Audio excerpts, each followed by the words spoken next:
I almost didn't notice him the first time. That's the part that still unsettles me.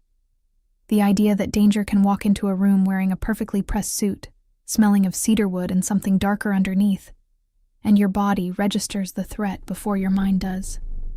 My hands knew before I did. They trembled slightly as I poured the water, the crystal pitcher catching the low amber light of the private dining room, and a small voice somewhere deep in my chest whispered, "Be careful." I ignored it, the way I always ignored things that made me feel too much. My name is Ava. I have been cleaning other people's beautiful things for 3 years. Polishing marble countertops I will never own, folding linen sheets I will never sleep in, moving through rooms like a ghost no one bothers to acknowledge. It is not a life I dreamed of, but it is mine, and I have learned to find small dignities in it. The particular satisfaction of a spotless surface, the silence of an empty hallway in the early morning, the way sunlight moves through expensive glass like it belongs to no one and everyone at once. I worked for a staffing agency that placed domestic workers in high-end households and private events across the city. That Thursday, they sent me to Nobu, though not the public restaurant, the private floor, accessible only by a separate elevator that required a keycard. I had worked events like this before. Corporate dinners, discreet celebrations, the kind of gatherings where men in beautiful clothes spoke in low voices about things they would never say in front of cameras. I was not supposed to observe. I was supposed to be invisible. The room was arranged with 4 circular tables, each seating 2. Fresh orchids, candles that smelled of black amber, a pianist playing something melancholy in the corner.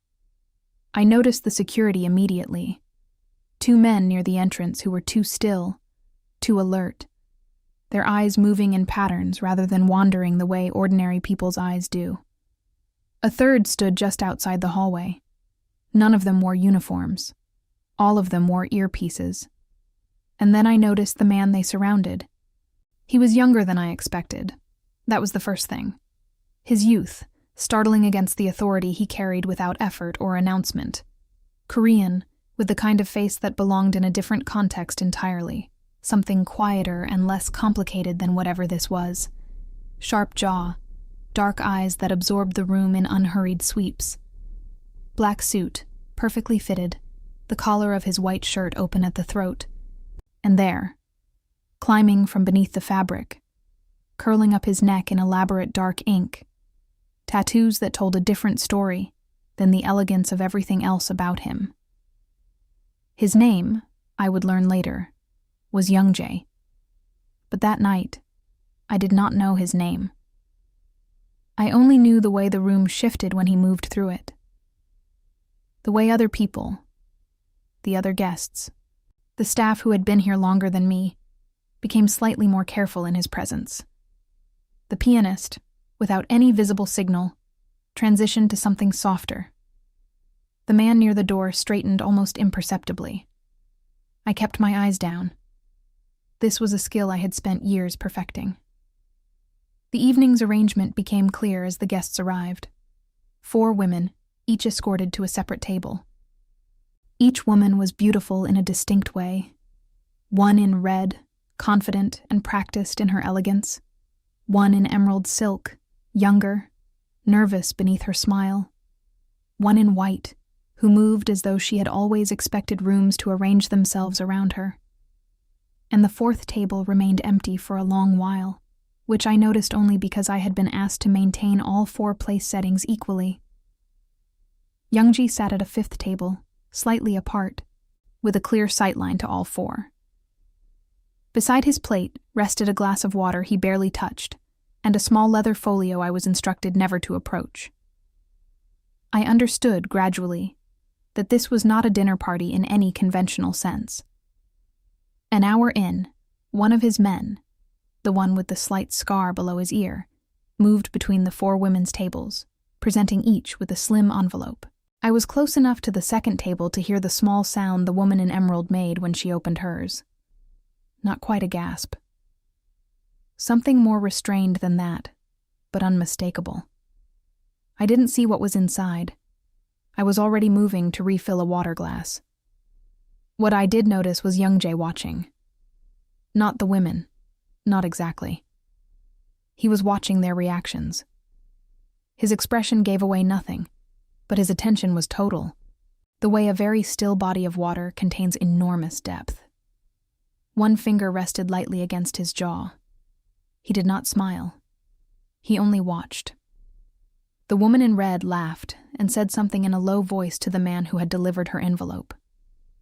The woman in white examined her envelope's contents with the practiced neutrality of someone who has received expensive gifts before and knows how to appear appropriately unsurprised. The young woman in emerald pressed her lips together and stared at the table. By the time the dinner concluded and the guests began departing, I had nearly forgotten the evening's strangeness. I was focused on clearing the orchid centerpiece from the first table when I heard a sound that did not belong. A small, sharp impact. Glass on marble.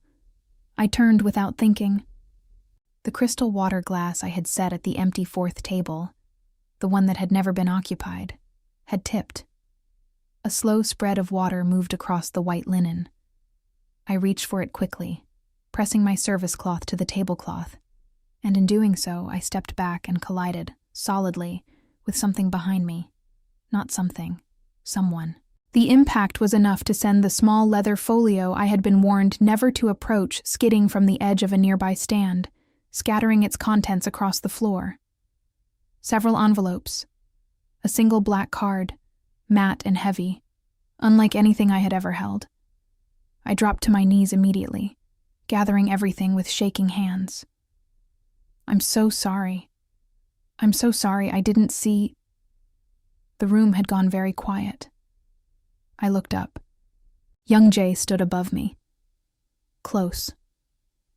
Closer than I had ever been to someone who carried this particular quality of danger, and I understood in that moment that danger did not always announce itself with raised voices or visible weapons. Sometimes it arrived in perfect stillness, in the measured way a man looked down at you from a great height, not in physical stature, though he was tall, but in some other dimension entirely, one that had nothing to do with furniture or floors. His dark eyes moved from my face to the scattered envelopes to the black card now in my hand. I had not meant to pick it up. My fingers had acted on instinct, gathering everything within reach. "Stand up," he said. His voice was low, unhurried, accented in a way that made each word feel chosen rather than automatic.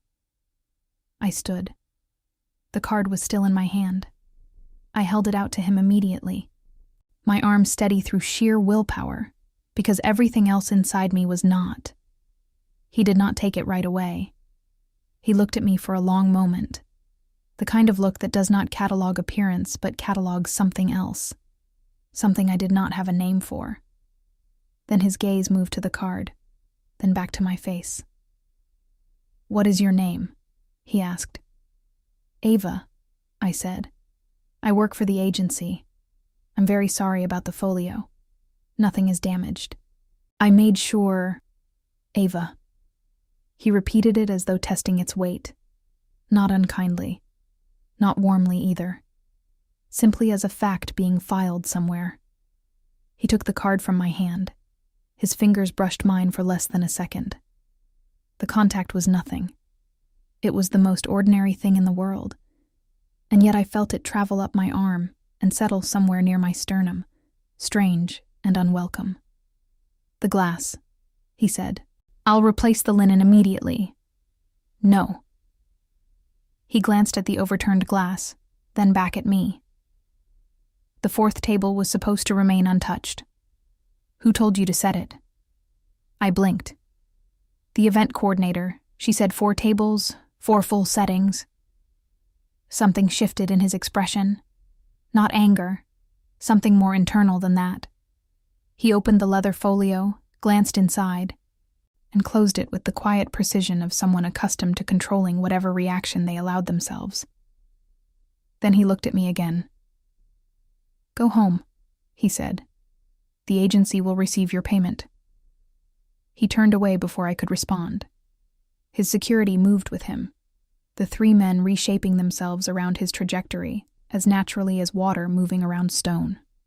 Within moments, the room contained only the pianist, now silent, the remaining staff, and me, standing beside a wet tablecloth with the distinct sensation that something had just begun that I did not yet have the vocabulary to describe. I gathered my things. I signed out at the coordinator's station. I took the elevator down to the ground floor and stepped into the cold night air and stood on the sidewalk for a moment, breathing. My phone buzzed in my coat pocket, an unknown number, a message containing only 3 lines. Tomorrow. 9 a.m., 14 Harwick Place. Come alone. The city noise continued around me. Taxis, voices, the distant percussion of a city that did not stop for anyone. I read the message 3 times.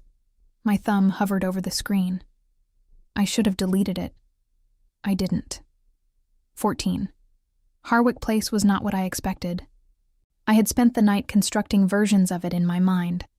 A warehouse, perhaps, or one of those glass towers downtown where certain kinds of men conducted certain kinds of business behind frosted doors and unmarked lobbies. What I found instead, at precisely 9 a.m, was a townhouse on a quiet, tree-lined street, where the buildings were old and well-maintained, and the silence had a particular quality. The kind that comes not from emptiness, but from careful arrangement. Someone had ensured this street remained calm. The absence of noise here felt intentional. I stood on the pavement for longer than I should have. My coat was my good one, charcoal wool, slightly worn at the left cuff, and I had told myself that morning, while dressing, that I was only going to decline in person.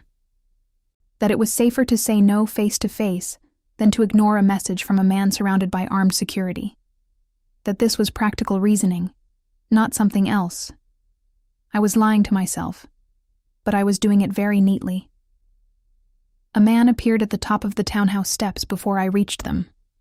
Not Youngjae, one of the security team, the one with the scar below his ear. He said nothing, only held the door open, and something about the gesture, its absolute lack of warmth, its complete efficiency, told me that arguing with it would accomplish nothing. I went inside.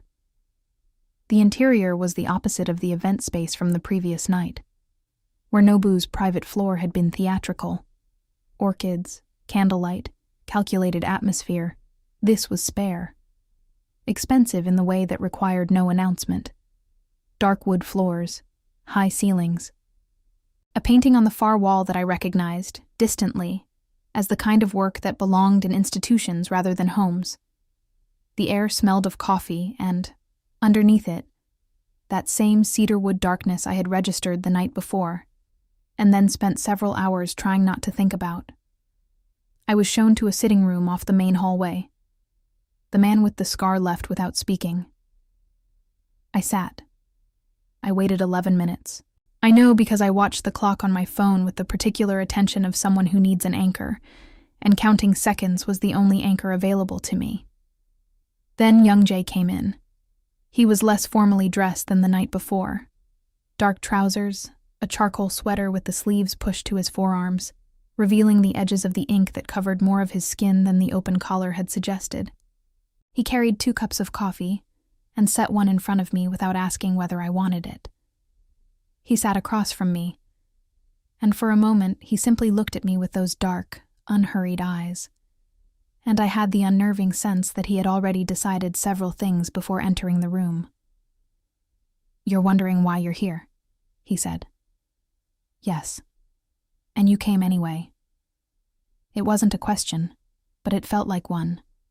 Or rather, it felt like an observation that contained a question inside it, the way certain boxes have hidden compartments. I wrapped both hands around the coffee cup to give them something to do. "You didn't seem like someone it was wise to ignore," I said. The corner of his mouth moved. Not quite a smile. Something more controlled than that. "Last night," he said, "there were 4 women at 4 tables. Each received an envelope containing a credit card. No limit. No oversight. linked to an account that will not be traced back to anything they need to concern themselves with. He paused. They were given 2 weeks. I looked at him. 2 weeks to do what? To spend it. However they chose. He turned his coffee cup once in his hand, a small, precise rotation. I needed to understand something about each of them. The room was quiet. Outside, a car passed on the street and was absorbed back into the deliberate silence of the neighborhood. I don't understand what this has to do with me, I said. I'm not one of those women. I work for a staffing agency. I poured water and cleared centerpieces. You knocked over a glass, he said, and in gathering what fell, you picked up the 5th card. I stared at him. He reached into the inner pocket of his jacket, which he wore despite the sweater, which I realized meant he was never truly without it, and placed something on the low table between us. A card. Matte black. No name, no number visible on the surface. Heavier than a normal card looked like it should be. My card. The one I had accidentally held for 30 seconds on a marble floor.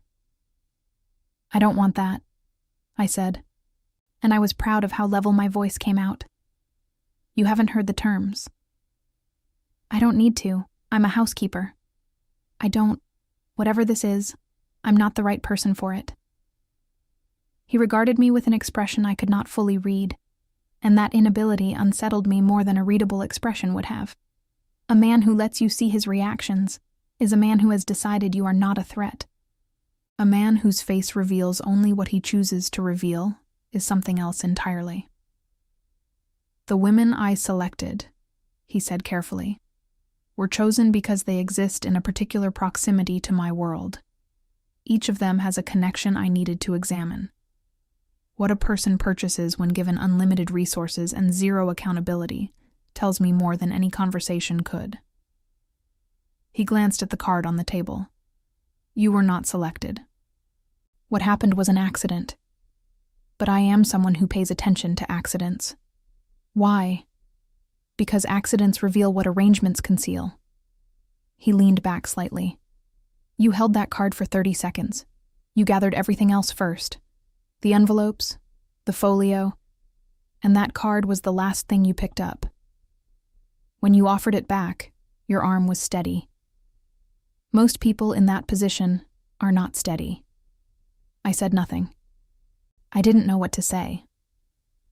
I want to add a 5th participant, he said. You would have the same card, the same 2 weeks, the same complete freedom to spend as you choose. At the end, I want to know one thing. What you bought, and why. The coffee in front of me had stopped steaming. I looked at it. And if I say no? I asked. Then you leave. The agency receives a bonus for last night's event. You go back to your life. He said it without inflection, which somehow made it worse. Not a threat, simply a statement of what the world would look like in that direction. What happens to the women? I asked. After the 2 weeks. Something moved behind his eyes. That depends on what they choose. It was not, I noticed, an answer. I looked at the card on the table. Matte black, catching no light, giving nothing back. I thought about my apartment. The radiator that worked only when it wanted to. The leak above the bathroom window I had reported 3 times. The stack of bills on the kitchen counter that I shuffled like a card game I could never win.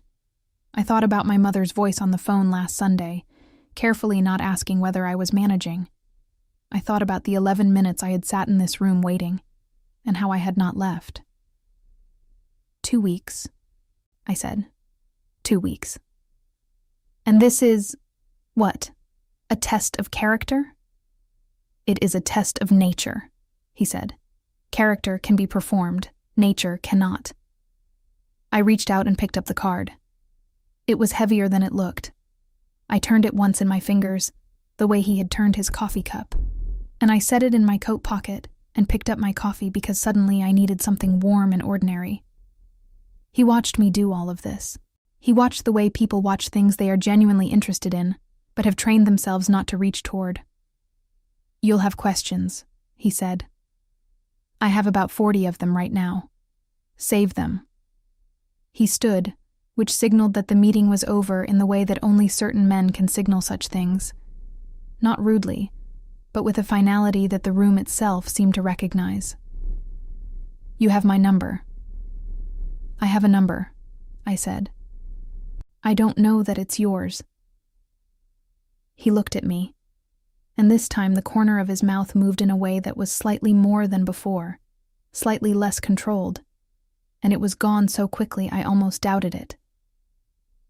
"It's mine," he said.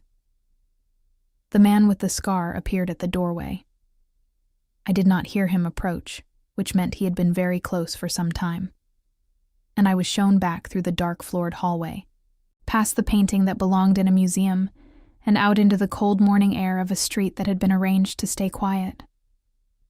I walked to the corner before I stopped. The card was a solid weight in my pocket.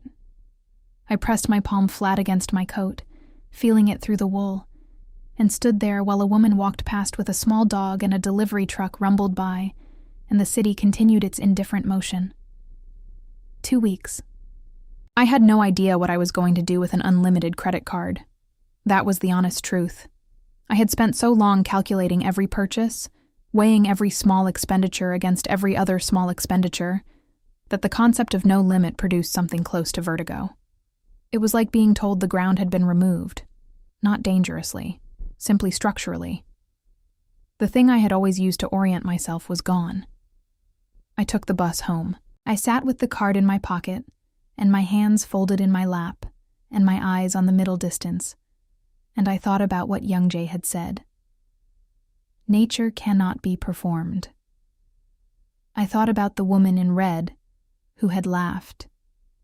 The woman in white, whose expression had not changed. The young woman in emerald who had pressed her lips together and stared at the table, as though the envelope contained something that required grieving. I wondered what they were buying. That night, I cleaned my apartment. Really cleaned it, the way I cleaned other people's spaces, with attention and care. And I sat at my kitchen table with the black card in front of me, and a notepad and a pen. I wrote at the top of the page, "What do I actually need?" Then I sat there for a long time. The radiator clicked and hissed. The window above the bathroom let in a thin draft I had learned to ignore. The stack of bills sat at the edge of my vision, patient and immovable. I wrote one thing below the question. Then I put the pen down and looked at it for a long while. Then I picked up my phone, because there was a call I'd been putting off for 6 weeks, and some decisions, once you see them clearly, cannot wait any longer. The line rang twice before she picked up. "Mom," I said, "I need to ask you something." Outside, the city went on without me, and in my pocket, transferred now to the table, then back to my hand, the matte black card sat in my palm like an answer to a question I hadn't known I'd been asking. I didn't feel powerful, holding it. I felt, for the first time in a very long time, like I was about to find out what I was actually made of. The first thing I bought was a plane ticket. Not for me, for my mother, who had not left the town she was born in for 11 years, who worked double shifts at a laundromat 4 days a week and spent the remaining 3 caring for my grandmother, whose memory had been quietly retreating for the past 2 years, like a tide going out.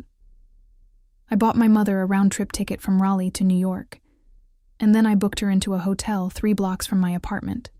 Nothing extravagant, but clean and warm and entirely her own. And I paid 3 months of a professional caregiver's salary to arrange coverage for my grandmother while she was away. It took me 4 hours to do all of this. I sat at my kitchen table with my laptop and the black card, and I moved through each transaction with the careful deliberateness of someone dismantling something fragile, because that is what it felt like. Dismantling the architecture of worry I had built around my family over years, piece by careful piece. When it was done, I sat back in my chair, and the kitchen was very quiet, and I noticed my face was wet. I hadn't realized I was crying. I wiped my face with the back of my hand and looked at the ceiling and thought, This is what relief feels like when you have not felt it in so long you forgot the texture of it. Then I made a list of everything else. My grandmother's specialist visits had a gap, a particular assessment her primary doctor had recommended for 18 months that the insurance kept finding reasons to delay. I scheduled it, and I paid it. And I sat on the phone for 40 minutes navigating the administrative maze of it with a patience I could afford.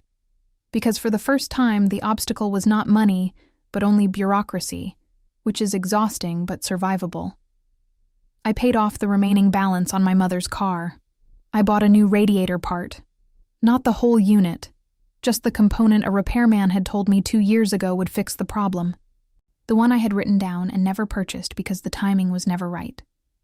I ordered it online and scheduled an installation. I did not buy anything for myself for the first 5 days. This was not a conscious decision exactly. Or rather, it was the kind of decision that hides inside instinct, that wears the clothing of habit. I had spent so long placing myself last in every calculation that the pattern continued, even when the mathematics had changed entirely. On the 6th day, I received a message.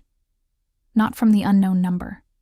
From the agency, a new placement, a private residence, the kind of job that came with an address in a part of the city where doormen wore uniforms, and the lobbies smelled of fresh flowers replaced daily.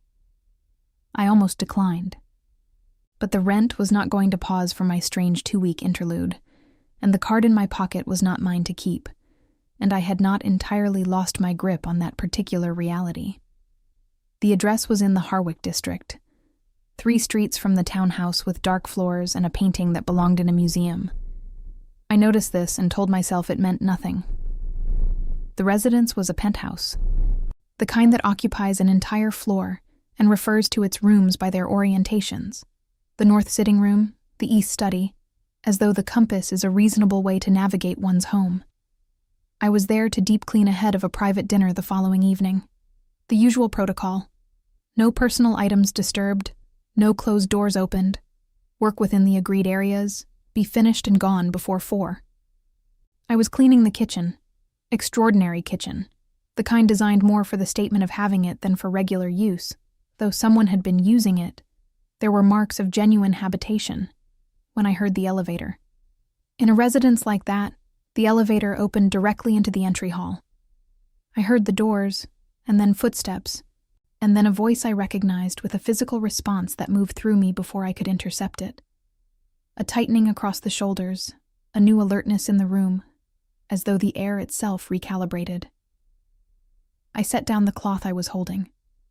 Youngjae appeared in the kitchen doorway. He stopped when he saw me. Something crossed his face, quickly, replaced almost instantly by his usual contained expression. But I had been watching people long enough to catch what moved beneath the surface of composed faces. And what I saw was surprise. Genuine surprise, which meant this was not arranged, which meant the universe had a particular sense of humor I was not entirely prepared for. Behind him, partially visible in the hallway, one of his security team waited with the practiced invisibility of people paid to be present, but not noticed. "You work for the Hartley agency," he said. It was not a question. "Yes." He looked at me for a moment, then he stepped into the kitchen, not toward me, but to the counter along the far wall, where he opened a cabinet with the ease of someone entirely at home. Which, I understood slowly, he was. This was his residence. He filled a glass of water and stood with it, and looked at me with an expression I was beginning to recognize as his thinking face. Still, unhurried, internal. "You could have told them you were unavailable," he said. "I didn't know this was your home until I arrived. And now that you know." "Now I know," I said carefully, "and I have 2 more hours of work before I'm finished." Something shifted in his expression, not the almost smile, something quieter than that.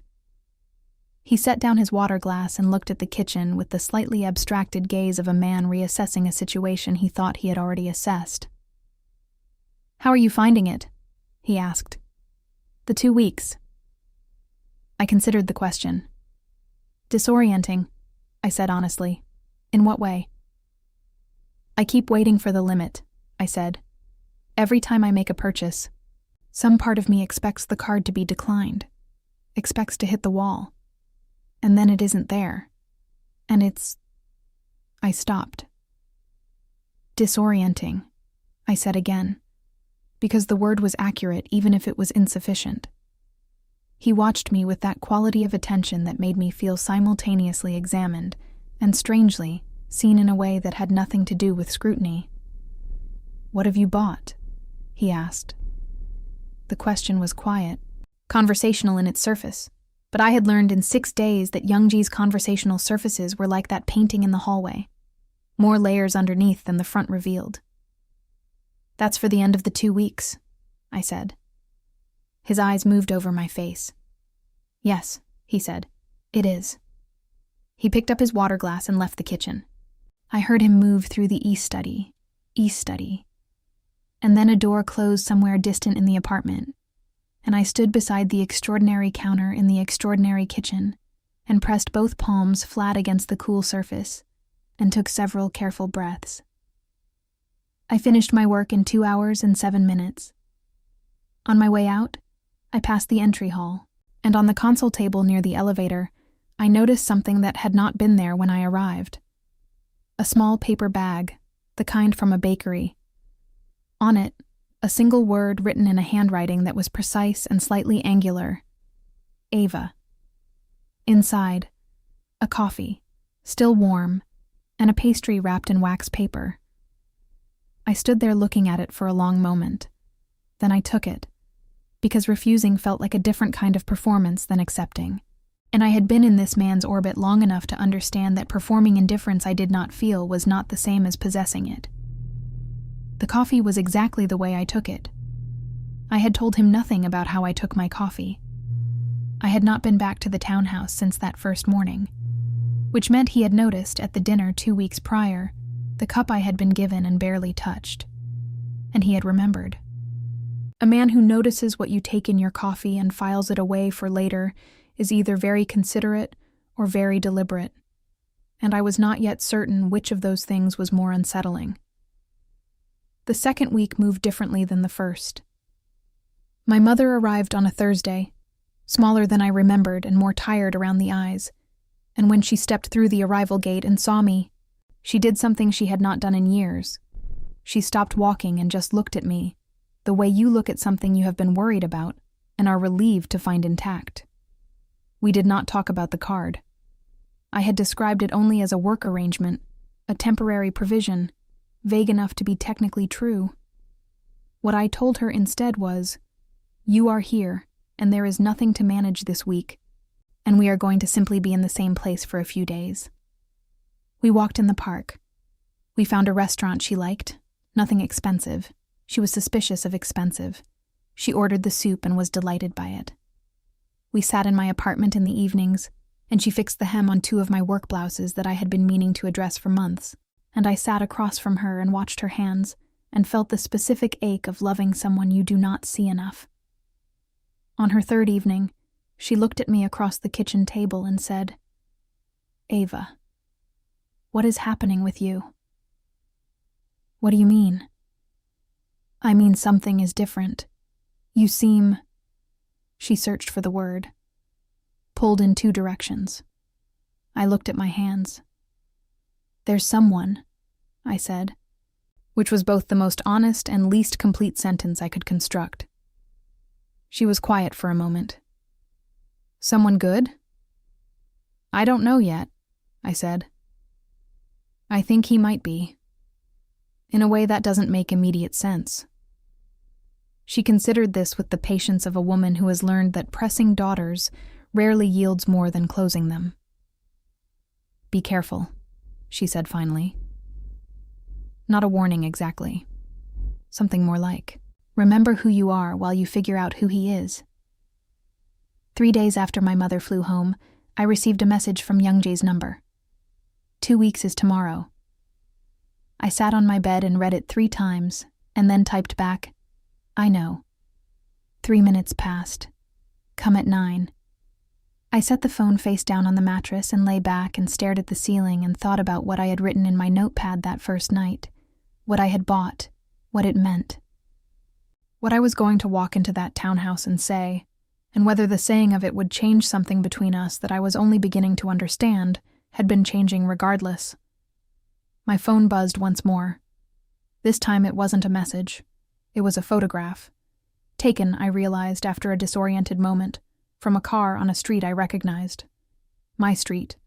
My building's entrance, visible in the background. No message attached. No explanation. Just the image, and the understanding it carried.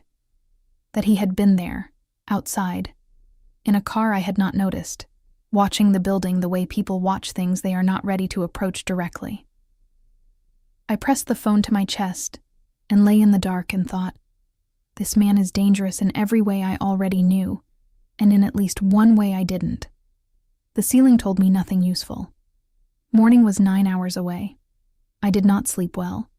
The kind of sleeplessness that is not about insomnia, but about a mind that refuses to stop moving, turning things over the way hands turn stones on a riverbed, examining the underneath, replacing, turning the next one.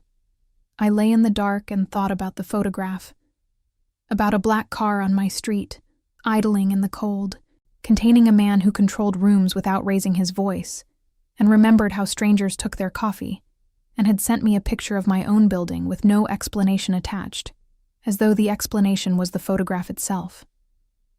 I thought about what that meant.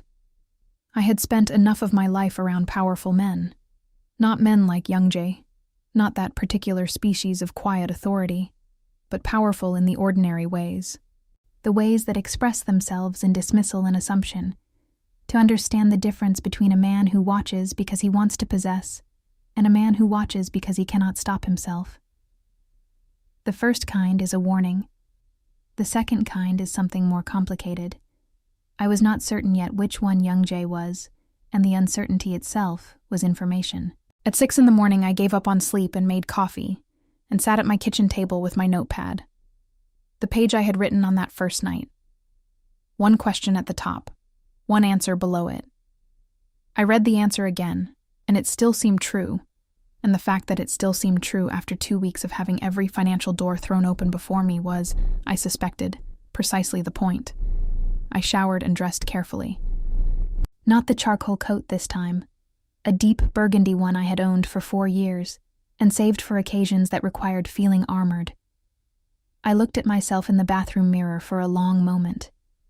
Brown skin, dark eyes, the small gold hoops I wore every day, my mother's face in parts of mine, a woman who had been cleaning other people's beautiful things, and who had been handed, briefly, a key to something she did not fully understand, and had used it the way she used everything, practically quietly, with her family at the center of the calculation. I picked up the black card from the nightstand. I held it one last time. Then I put it in my coat pocket and went to Harwick Place. The same man opened the door. The same dark floors, the same museum painting, the same smell of cedarwood that I had by now associated so completely with this house that encountering it elsewhere would have felt like a minor haunting. I was shown to the same sitting room, but this time there was no 11-minute wait. Youngjae was already there, standing at the window with his back to the room, looking at the quiet street below. He turned when I entered. Dark trousers again, a black shirt today, sleeves rolled to the elbow in that way that had become familiar, the ink on his forearms visible, the deliberate informality of it, which I had come to understand was its own kind of armor. His eyes moved over me with that unhurried attention and settled on my face. "Sit," he said, not unkindly. A man who gives directions the way weather moves, without consultation. I sat. The coffee was already on the table, 2 cups, both fresh.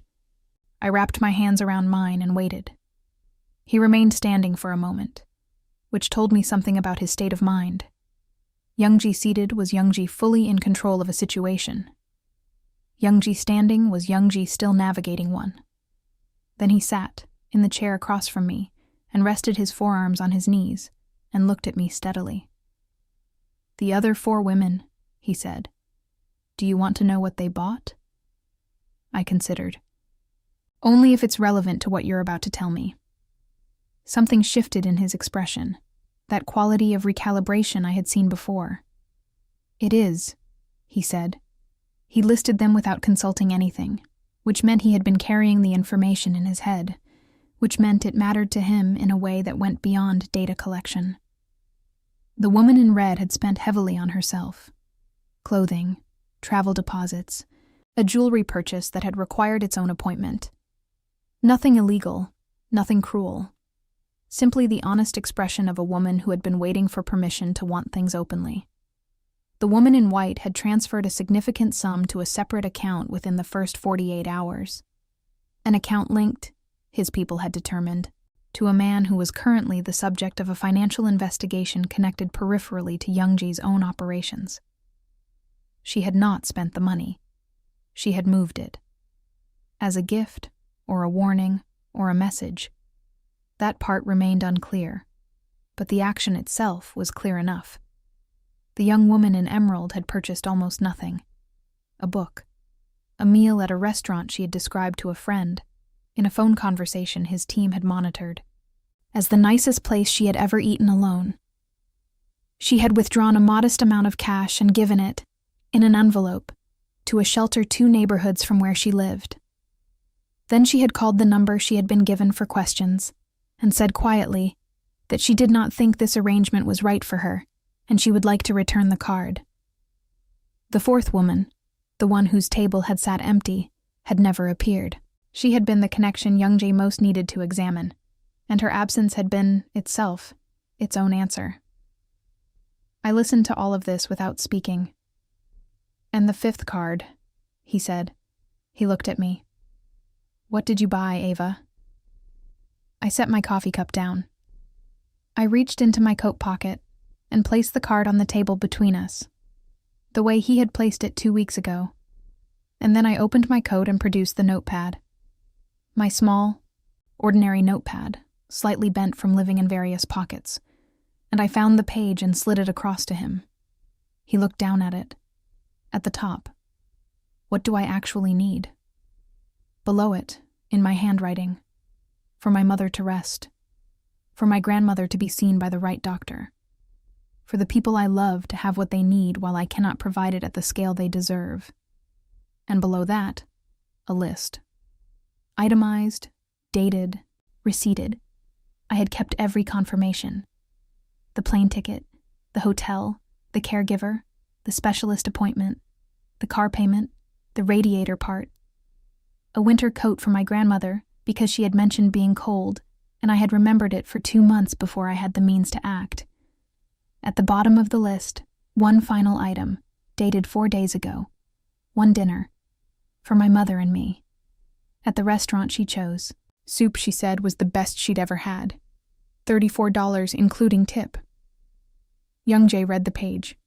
He read it slowly, the way he did everything, without rushing, giving each thing its full weight. His expression did not perform anything. It simply changed, the way light changes when a cloud shifts, something opening in it that had been closed before. He set the notepad down. The room was very quiet. "The card still has its limit," he said. "You spent less than 1% of what was available." "I spent what was needed," I said. "There's a difference." He looked at me for a long moment. Then he said, "The woman in white. Her connection to that account puts her in proximity to people who have been working against my organization for 8 months. She will be managed." He said it the way he said most things, quietly, without drama. And I understood that managed covered a range of possibilities I did not need specified. The woman in red, I have no grievance with. She is honest about what she wants. That is worth something. He paused. The young woman in emerald returned her card. "You mentioned." "I'm going to make sure she's looked after," he said. "She doesn't know that yet." Something about the way he said it, the complete absence of expectation that it would be noticed or credited, made me understand something about him that the 2 weeks had been building toward without my full awareness. He was not a simple man. He was not a good man. Not in any uncomplicated sense. The security team and the monitored phone calls and the quiet way he said managed made that unambiguous. But he was not solely what his world suggested either. There was something interior to him that operated by its own code, strict and private, and entirely his own. Ava. He said my name the way he had the first night, as a fact being placed carefully somewhere. I want to ask you something, and I want you to understand that your answer carries no consequence either way. You can say no and walk out of here and return to your work, and this entire month will simply be a strange thing that happened once. My hands were still in my lap. I kept them there. Ask, I said. I would like to see you again. He said it plainly, without ornament or strategy, which was somehow more disarming than any practiced approach would have been. Not as an arrangement, not with cards or tests or structures around it. I would like to have coffee with you. Or dinner. In a place you choose. The room absorbed the sentence. I looked at him. At the dark eyes that were watching me with an attention that was nothing like calculation now, that had shed whatever professional distance it maintained in other contexts, leaving something more unguarded underneath. At the ink climbing his throat, which I had stopped seeing as decoration, and started seeing as the record of a life lived at the extreme edges of things. At the hands resting on his knees, still contained, and the effort that containment represented. You had someone watching my building, I said. He did not look away. Yes. Why? A pause. Longer than his usual pauses. Because I wanted to know you were safe, he said, and I had not yet found a way to ask that was appropriate. That is not an appropriate way either, I said. No, he agreed. It isn't. The honesty of it, uncalculated, unhidden, did something to the architecture of my resistance that I had not anticipated. I had prepared for deflection, for the smooth redirection of a man accustomed to managing other people's perceptions. I had not prepared for him to simply agree that he had overstepped and wait, without defense, for whatever I decided to do with that. You're dangerous, I said. Not an accusation, an acknowledgement. Yes, he said. Again, simply. The world you're in is not one I can ask you to enter, he said. I know what it is. I'm not asking you to come into it. I'm asking if you'll have coffee with me. Outside, a car moved slowly down the quiet street. The painting on the far wall held its light. The security man was somewhere in the building, present and invisible, and the city continued beyond the window. And I sat in a chair across from a man who was dangerous and honest about it, and had remembered how I took my coffee, and had stood outside my building in the cold, because he had not yet found a way to ask if I was all right. The card sat on the table between us, matte black, returned. I thought about my mother's voice. Be careful. I thought about the notepad page, and what it had taken me 34 years to learn about what I actually needed. I thought about the woman I had seen in the mirror this morning, armored in burgundy, clear-eyed, tired of making herself smaller than the space she occupied. Coffee, I said. One coffee, somewhere I choose. The thing that moved across his face then was not the almost smile I had catalogued before. It was something fuller than that, something that arrived before he could contain it, and lasted 2 full seconds before the habitual composure returned. 2 seconds was, I was learning, a very long time in the economy of Youngjae's expressions. Somewhere you choose, he agreed. I stood and picked up my notepad and left the card on the table between us. As I moved toward the door, his voice reached me. Quiet, as always, carrying further than it should. Ava. I turned. The radiator, he said. Did they fix it? I stared at him. How do you know about the radiator? He looked at me with those dark, steady eyes and said nothing, and the silence itself was an answer I was not entirely sure I was ready to sit with. I walked out into the cold air of Harwick Place, with my pulse doing something irregular, and my mind turning over a question I already knew I would not be able to put down. How much had he been paying attention, and for how long? I chose a coffee shop in my neighborhood. This was deliberate. Not a provocation exactly, but a statement, the kind made without words, through geography. If Youngjae wanted to enter my world, even briefly, he would have to come to it. He would have to sit in a place where the chairs did not match, and the espresso machine was loud, and the woman behind the counter knew my order and called me by name, where nothing had been curated for the comfort of men who arrived in black cars with security details. He agreed without hesitation when I sent the address. He arrived 8 minutes early. I know because I was already there, in the corner seat I always took, and I watched him come through the door with the particular attention of someone who has been thinking about a person for 10 days and is now reconciling the thought with the reality. He was alone, or appeared to be. I looked past him at the street and identified the car idling half a block down and the man who had positioned himself near the window of the bookshop opposite, reading nothing. Not alone, then. But making the effort to appear so, which I understood was its own concession. He folded himself into the chair across from me with the slight adjustment of a large, careful man navigating a space built for ordinary dimensions. And he looked around the coffee shop with that habitual environmental sweep. Exits, occupants, sightlines. And then he looked at me, and something in his face settled. "You come here often," he said, not a question. He had noticed the woman behind the counter lift her chin in greeting when I arrived. "Every morning I'm not working," I said. "The coffee is better than it looks like it should be." His arrived. He had ordered at the counter, which had clearly required some internal negotiation on someone's part. A man like him standing in a queue, wallet appearing from a jacket that cost more than my monthly rent. And he wrapped both hands around the mug the way I had wrapped mine that first morning at the townhouse, and I recognized the gesture as something genuine rather than mirrored. People who hold hot cups like that are people who grew up needing the warmth. "Tell me something about yourself," I said. "That isn't about the other thing."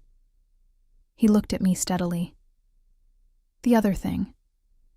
The part of your life I'm not going to ask about." A pause. Then, "I grew up in Incheon. My mother made doenjang jjigae every Sunday morning, which is a fermented soybean paste stew, and the smell of it still does something to me I cannot fully explain." He said it carefully, the way people say things they rarely say. "She died when I was 19.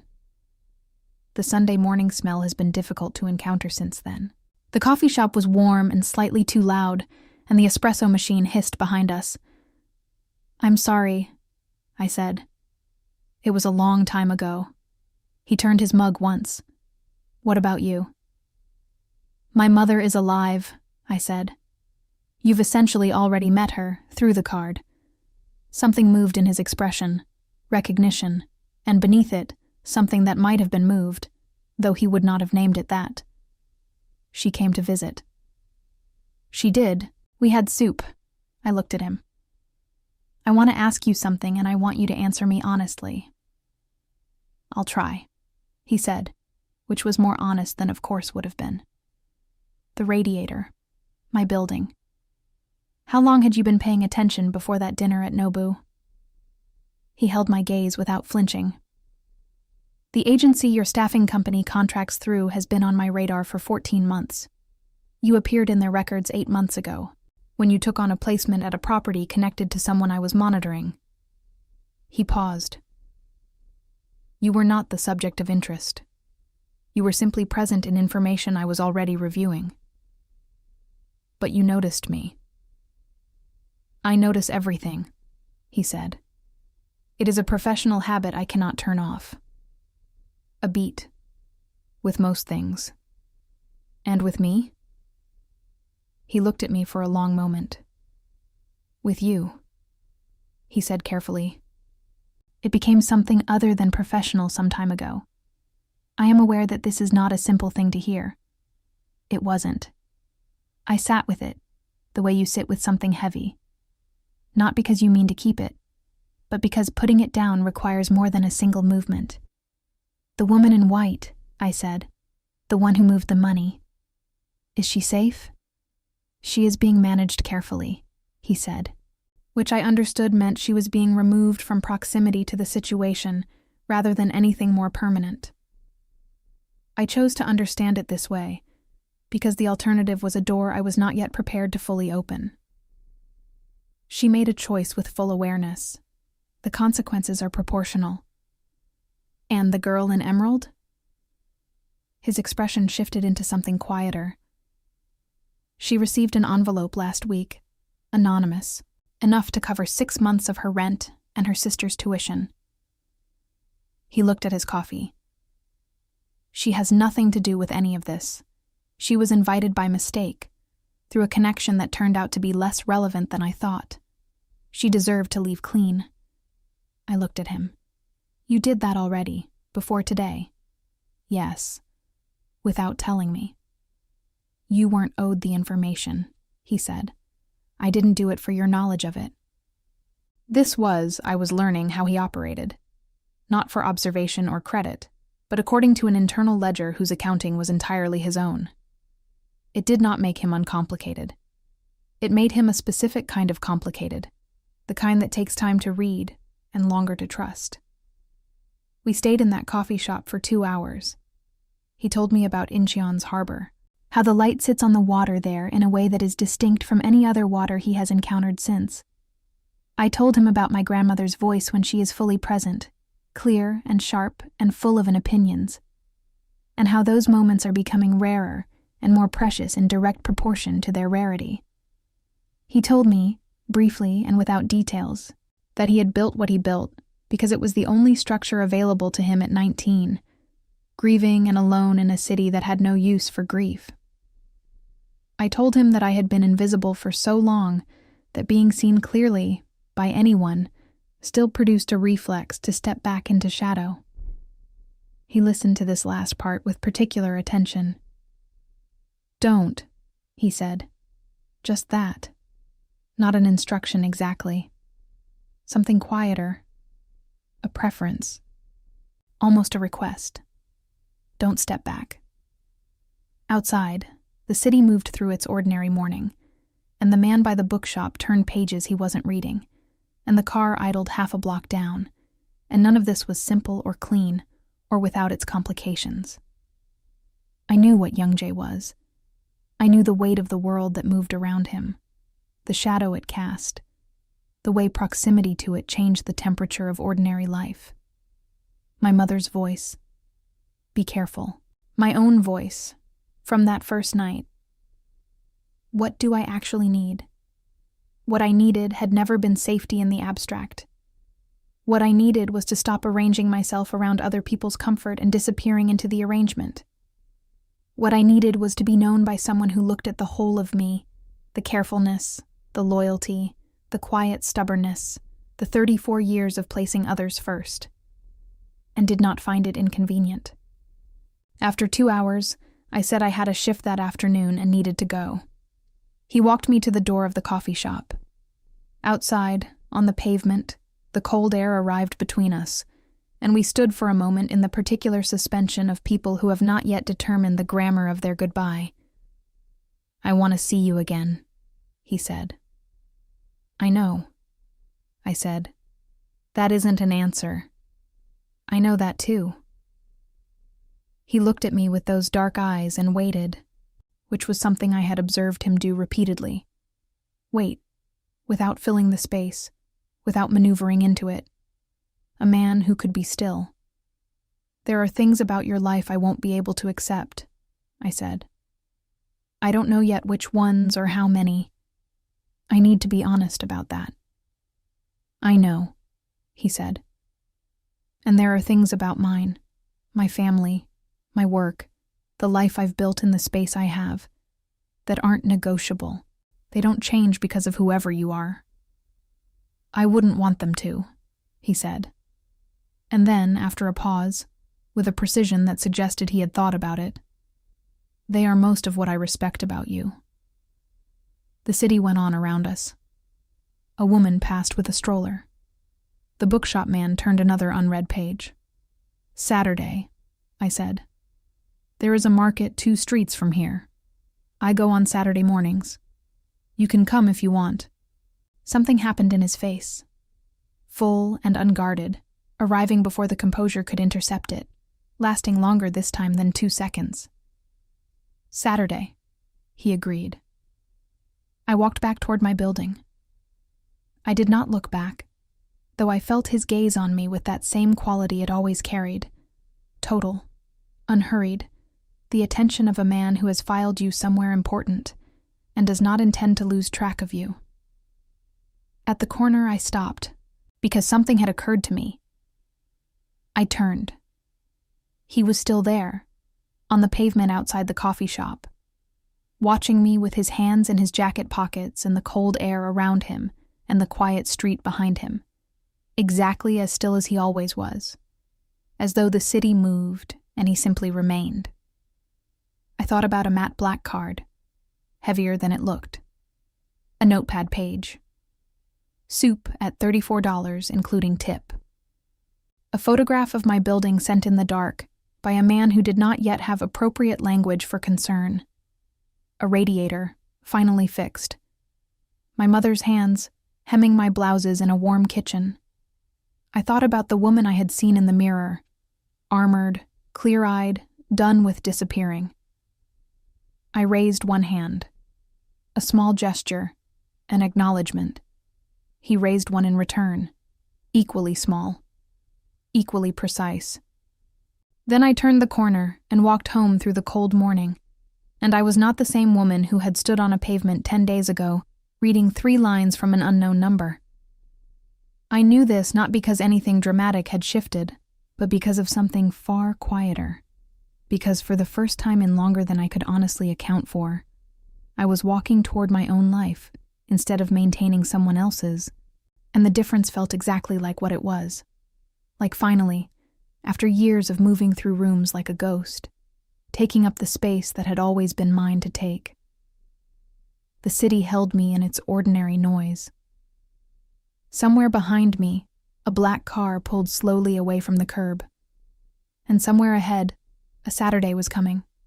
A market, 2 streets from my building, where nothing was arranged and nothing was tested, and 2 people would simply be in the same place at the same time, choosing it. That was enough. I was learning, exactly enough.